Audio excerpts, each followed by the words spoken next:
प्रभु के मधुर नाम में आप सभी को जय मसीह की। जैसे परमेश्वर का अनुग्रह हुआ है कि हम इन दिनों में घर में बैठकर परमेश्वर की आराधना कर रहे हैं, और ये जो महामारी आज फैल गई है हमारे इलाहाबाद में नहीं बल्कि जहाँ जहाँ मेरी बात हुई उस हर शहर में और स्पेशली मिशन कंपाउंड में बहुत ज़्यादा फैली। और मेरे प्रियो बहुत जगह से फ़ोन आए प्रार्थना के लिए, आज भी आ रहे हैं। अब ये महामारी सिर्फ इसलिए रुक गई क्योंकि लोग घुटनों पे आ गए। लोगों ने परमेश्वर को पुकारना शुरू किया, परमेश्वर की अगुवाई मांगनी शुरू की, और परमेश्वर ने जो हमारे पिता हैं अद्वितीय से अपनी महिमा करनी। मेरे प्रियो, ये अंतिम दिन है। बहुत खुले रूप से बताया जा रहा है कि अंतिम दिन है।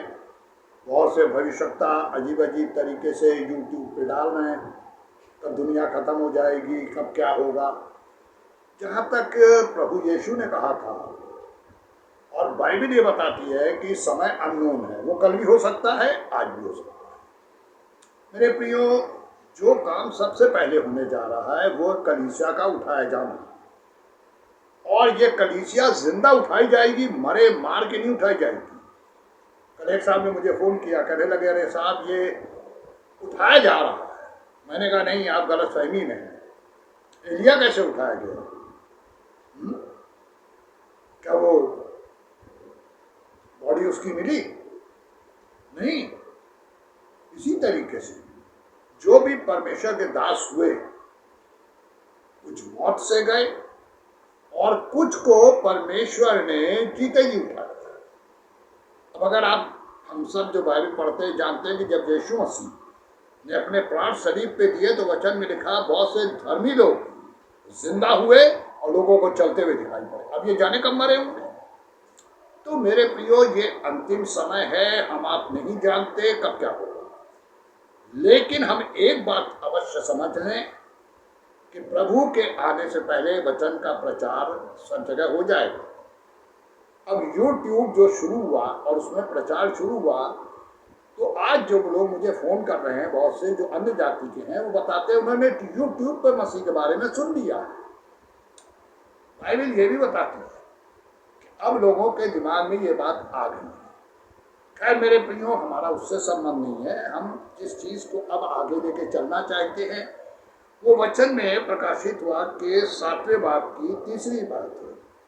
वहाँ लिखा है, जब तक हम अपने परमेश्वर के दासों के माथे पर मोहर न लगा दें तब तक पृथ्वी, समुद्र और पेड़ों की हानि न पहुंचाना।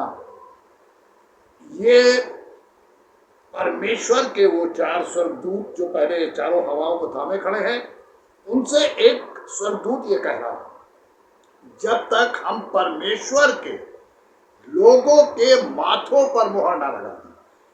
अगर हमने आपने बाइबल पढ़ी है तो रोमियो 8:9 में क्या लिखा हुआ है? जिसमें मसीह का आत्मा नहीं वो मसीह का जन्म है। अब मसीह का आत्मा हमसे गंदे काम तो कराएगा नहीं, झूठ बोलवाएगा नहीं। मसीह का आत्मा जिनमें होता है मेरे प्रियो, उसकी सबसे बड़ी पहचान होती है वो लोग नम्र होते हैं, मीक। और यीशु मसीह ने भी यही कहा था, धन्य वे जो मन के दीन है क्योंकि स्वर्ग का राज उन्हीं का है। अब यहाँ जब स्वर्गदूत मोहर लगाने आ रहे हैं ताकि इनको उठा के स्वर्ग ले जाया जाए, तो इनमें सबसे पहली जो क्वालिटी परमेश्वर चाहते हैं वो है हमारी नम्रता, मीकनेस।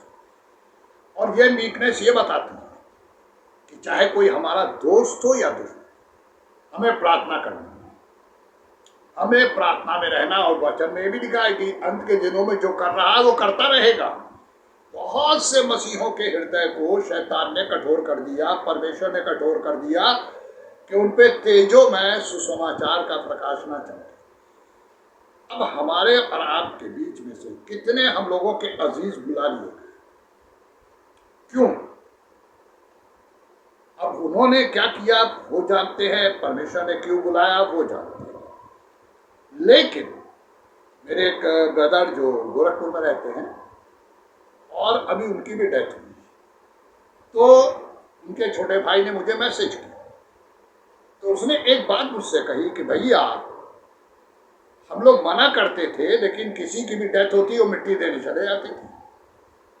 उनका अपना एक चर्च भी था वहां, और वो मिट्टी देने चले जाते थे।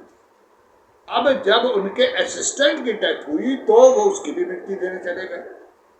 जबकि हमारे यहाँ नहीं, बहुत सी जगहों पे आजकल ऑनलाइन फ्यूनरल हो रहा है, सब कुछ ऑनलाइन हो रहा है। अब वजह ये है कि क्या बाइबल बताती नहीं कि हमको अलर्ट रहना चाहिए? हमेशा बाइबल कहती आई है चौकन्ना रहो, चैतन्य रहो, लेकिन हम लोग मानते ही नहीं। मेरे प्रियो, ये कोई हमारा सर्टिफिकेट नहीं है कि हमें कुछ नहीं होगा। हाँ, अगर ये गाइडलाइन है कि हमें नहीं निकलना है तो हमें नहीं निकलना, कोई भी कंडीशन नहीं। अब यहाँ लिखा है माथों पर मोहर। अब हम लोग अगर अपने माथों को टटोलेंगे तो वहाँ कोई मोहर नहीं मिलेगी, आईने में भी नहीं दिखेगी। ये मेरे प्रियो आत्मिक मोहर है, और ये उनके लिए है जिनमें मसीह का आत्मा है। और जिनमें मसीह का आत्मा है वो झूठ नहीं बोलते, मक्कारी नहीं करते, वो किसी में दोष नहीं लगाते, लेकिन वो हमेशा प्रार्थना में लौलीन रहते। और बाइबल ये बताती है कि जब परमेश्वर इसराइलियों को मिस्र से निकाल रहे थे तो परमेश्वर ने कहा था फिरौन नहीं सुनेगा, ये नहीं सुनेगा, और मैं इसके जीवन में 10 मुसीबतें डालूंगा, लेकिन ये सुधरेगा ही नहीं, क्योंकि जब ये कठोर हो रहा है तो मैं इसके हृदय को और कठोर कर दूंगा। आज बहुत से लोग जो सुधरना ही नहीं चाहते, उनको लगता है हम जो कुछ कर रहे हैं ठीक कर रहे हैं। नहीं मेरे प्रियो, बाइबल जो बताती है, परमेश्वर का वचन जो सिखाना चाहता है वो ये है कि वी शुड बी अलर्ट, हमको चौकन्ना हो जाना चाहिए। और सबसे बड़ी बात है कि यीशु मसीह ने मत्ती 6 में क्या कहा था, जब तू वेदी पर आए तो क्या कर, यदि तेरे दिल में किसी के प्रति वैर भाव है या तेरे दिल में किसी के प्रति कुछ गलत है तो पहले उसे क्षमा कर और तब वेदी पर आ, तब तेरी भेंट ग्रहण की जाएगी। भेंट का मतलब हमारी प्रार्थना। मेरे प्रियो, आज हम दिल में हर तरह की बातें रख के प्रार्थना करेंगे, क्या सुनेंगे परमेश्वर? नहीं सुनेंगे। बहुत से लोग हैं जिनके अजीजों को बुला लिया, अभी 2 बच्चियों की अपील निकली, उनके माँ बाप पापा दोनों निकल बुला लिए गए। अब बताइए, उनकी कोई देखभाल करने वाला नहीं है और बहुत ज्यादा एज भी नहीं है। अब ह्यूमन राइट्स वालों ने उनको सहायता देनी शुरू की। आज अगर परमेश्वर ने अपने लोगों को सुरक्षित रखा है तो उसके पीछे एक कारण है, प्रार्थना करने के लिए। परमेश्वर ने हम लोगों को भी ये बोझ दिया है कि हम मैक्सिमम कोशिशें करते हैं वचन और प्रार्थना में। बाहर निकलना बंद है, कहीं आना जाना बंद है। मुझे पेंशन लेने जाना था, मैंने पहले घुटने टेक कर परमेश्वर से पूछा, प्रभु मैं जाऊं, आप मेरी सहायता करेंगे? वहां कोई नहीं मिलेगा, मुझे आराम से काम हो जाएगा। और बेटे के संग में चला गया। मैं बैंक पहुंचा, अंदर गया, मुझे लगा शायद अंदर नहीं जाने देंगे, अंदर गया, मैंने फॉर्म भरा, विड्रॉल दे दिया। उन्होंने मुझसे कहा बैठ जाइए। वहाँ उन्होंने सैनिटाइज किया हाथ वगैरह, मास्क लगा रखा था। मेरा नाम एकदम से 5 मिनट भी नहीं लगा होगा, पुकारा, सर आपका पेमेंट लिया, बाहर आए, बेटे ने फिर सैनिटाइज किया, गाड़ी में बैठे, बोला मिल गया पापा। हमने कहा कि बहुत जल्दी, पहली बार। हमने कहा ये परमेश्वर की योजना थी, पूछ के गए थे, परमेश्वर ने काम करा।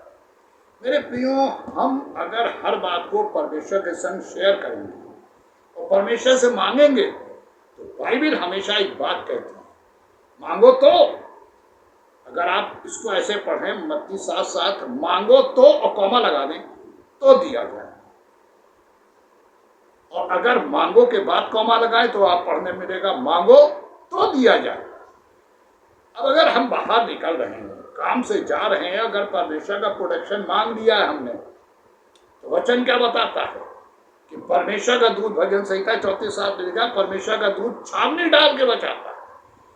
सुबह उठते हैं, रात में सोते हैं, सुबह उठने के बाद भी हमारा एक ही काम है, 6 बजे 6:15 बजे प्रार्थना में हो जाओ और अपने उन सारे लोगों के लिए, बच्चों के लिए, परमेश्वर के याजकों के लिए, मिनिस्ट्रीज के लिए प्रार्थना में हम लोगों को रखना और मांगते हैं प्रभु से।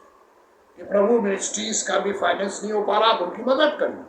प्रभु क्या कोई घटी कमी नहीं है, अरे उनके सड़कें सोने की हैं, 22वें बाप में लिखा हुआ, और प्योर गोल्ड जो धरती में मिलता ही नहीं है। मेरे प्रियो, परमेश्वर क्या हमें दे नहीं सकते? सब देंगे, शर्त एक है, उनकी इच्छा से यदि कोई मांगता है तो वो देते हैं। और हमारे अंदर क्या कमी है कि हम अपनी इच्छा जाहिर करते, परमेश्वर से नहीं पूछते आप क्या चाहते। हम क्या करते हैं, जो हम चाहते हैं वो मांगते हैं।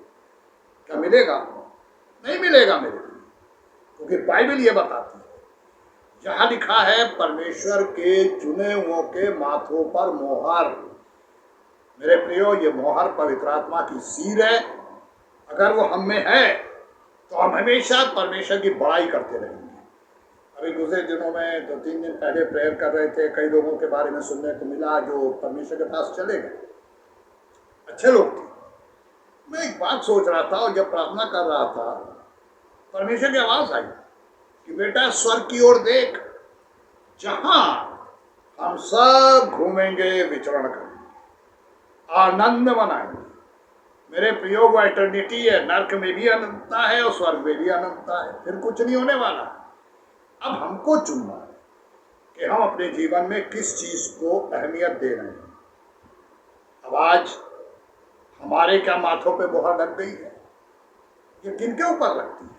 यहाँ नीचे लिखा हुआ है, ये किनके ऊपर है? लिखा है 4वीं आयत पे, जिन पर मोहर दी गई मैंने उनकी गिनती सुनी। हाँ मेरे प्रियो, सब क्यों गिनती है? इसराइलियों की 1,44,000 गिनती अभी आगे अगली बार में उसको भी देखेंगे। लेकिन आगे एक और बड़ी बात लिखी है कि मैंने सिंहासन के सामने लोगों की भीड़ खड़ी हुई दिखी, जो कोई गिन नहीं सकता था। हाथ में खजूर की डालियां लिए जय जयकार कर रहे। हम नहीं जानते हमारी स्टेज कहाँ होगी, लेकिन हम एक बात जानते कि अगर हमारे ऊपर प्रभु की मोहर यहाँ है, पवित्र आत्मा की अगुवाई में हम सील्ड हैं, तो मेरे प्रियो प्रभु के राज में ही हम आँख खोलें। अभी आज हर आदमी एक दुआ कर रहा है, प्रभु कोविड से बचाइए, मरने से बचाइए। अरे मेरे प्रियो, हमें पौलुस बनने में कब तक समय लगेगा? कि पौलुस कहते थे मेरे लिए जीना मसीह, मरना लाभ है। अब पौलुस 2 काम करते थे, प्रचार और प्रार्थना। आज हमारे पास बेस है, हम बाहर नहीं जा सकते, यूट्यूब है, कितने प्रचारक आज आ गए इसमें। हम इसके द्वारा मैसेज दे सकते, लोगों को चौकन्ना कर सकते, लोगों को प्रार्थना कर सकते हैं। लोगों के आज जो आवश्यकता है वो सिर्फ इस बात की, पहले हम परमेश्वर से ये वरदान मांगे। अगर हमारे पास नहीं है कि प्रभु हमारे माथों पर मोहर लगवा दीजिए, हमें चुन लीजिए। मोहर का मतलब जानते क्या है? एलेक्ट कर लीजिए अपने लिए। हम पृथ्वी पर वैसे ही जिएंगे जैसे आप चाहेंगे। क्या बाइबल कहती है परमेश्वर छोड़ देते हैं? बाइबल लिखा है जवान शेर भूखे रह सकते हैं, भजन संहिता 34 में जवान शेर भूखे रह सकते हैं। मेरे डरवैयों को किसी भली वस्तु की घटी नहीं होगी। तो फिर कहाँ परमेश्वर का वायदा हुआ है? वो देने वाले, लेने वाले नहीं है। वो क्या लेते हैं हमसे? हमारा जीवन, हमारी आत्मा, हमारा शरीर, अपना मंदिर। इसे लिखा है पहले कुरिन्थियों 18 में, तुम्हारा ये देह परमेश्वर का मंदिर है। और वहां ये भी लिखा कि उसकी कदा नाश होने वालों के निकट क्या है? मूर्खता। आज कितने लोगों के लिए मूर्खता है। तो एक भाई से मैं बात कर रहा था फोन से, उनसे पूछ रहा था, बोले भैया हमारी मसीहों पे रुक गए। क्यों? क्योंकि परमेश्वर लोगों ने परमेश्वर की दुहाई देनी शुरू कर। अब परमेश्वर ने रोकी है कुछ दिन के लिए, और मुझे ऐसा लगता है ये इसलिए रुकी है क्योंकि परमेश्वर अब रैप्चरिंग करेंगे, अपने लोगों को अपने पास बुलाएंगे। हमें तैयार रहना चाहिए। पृथ्वी पर क्या है? घर, दौलत, घोड़ा, गाड़ी, ये कोई नहीं जाने वाली है, सब यही रह जाएगी। अगर कुछ जाएगा तो हमारी आत्मा जो परमेश्वर ने हमें दी, और एक नया देह वहां मिलेगी। वचन बताता है कि नई देह मिलेगी जो परमेश्वर की महिमा करेगी। मेरे प्रियो, जो प्रैक्टिस हम यहाँ नहीं कर रहे वो स्वर्ग में कैसे करेंगे? हम कितनी देर यहाँ परमेश्वर की महिमा कर पाते हैं? हमने कभी सोचा? हमारे मुंह से कितनी देर निकलती है, कितनी बार निकलता है, प्रभु आपकी महिमा, आपके नाम की जय जयकार। हम जोर से नहीं कर सकते, मन में कर सकते। देखिए शैतान कैसे भागता है आपसे। हर बात के लिए परमेश्वर से कहिए, देखिए प्रभु शैतान आता है, भाग जाएगा, विचारों को डालेगा, गलत विचारों को डालेगा, निराश करेगा, लेकिन प्रभु उम्मीद देने वाली। मेरे प्रियो, ये मोहर अगर हमें लगवानी है कि हमारे माथे पर लगे, तो सबसे पहले हमें अपना जीवन प्रभु को सौंपना है, और जब सौंप देंगे तो प्रभु ये मोहर हमारे माथे पर लगवा देंगे। जब ये फरिश्ते आएंगे ना लेने, तो मेरे प्रियो हम भी प्रभु के राज में। मैं नहीं जानता, आप नहीं जानते, कोई नहीं जानता किसको कब बुला लिया जाएगा, लेकिन बाइबिल बस एक बात सिखाती है, जो प्रभु में मरते हैं वो धन्य है। प्रभु में मरते हैं जी, होने दीजिए हमारा जीवन परमेश्वर को समर्पित हो, और जो भी जीवन दिए वो परमेश्वर के लिए इस्तेमाल। हम लोग 75 साल क्रॉस कर चुके। परमेश्वर ने ऐसा नहीं कि हम लोग बीमारियों से नहीं निकले हैं, और परमेश्वर ने उठा के खड़ा किया, और आज खड़े होकर प्रचार कर रहे हैं, वचन बता रहे। बीमारी में भी वचन बता रहे थे, तब भी नहीं रुके थे, जबकि ब्रॉडकाइटिस बहुत सीवियर था। मेरे प्रियो, वचन से नहीं पीछे हटेंगे, चाहे कुछ हो जाए। होने दीजिए कि सचमुच हमारी गवाही एक प्रार्थना योद्धा की तरह हो, और बहुत से लोग परमेश्वर के करीब आ सके। इसी धन्यवादी हृदय के साथ मिन्नत करेंगे, परमेश्वर आप सबों को आशीषित करे और अपनी महिमा के निमित्त खड़ा करे। परमेश्वर की जय जयकार करें। यीशु नासरी के नाम से आमीन।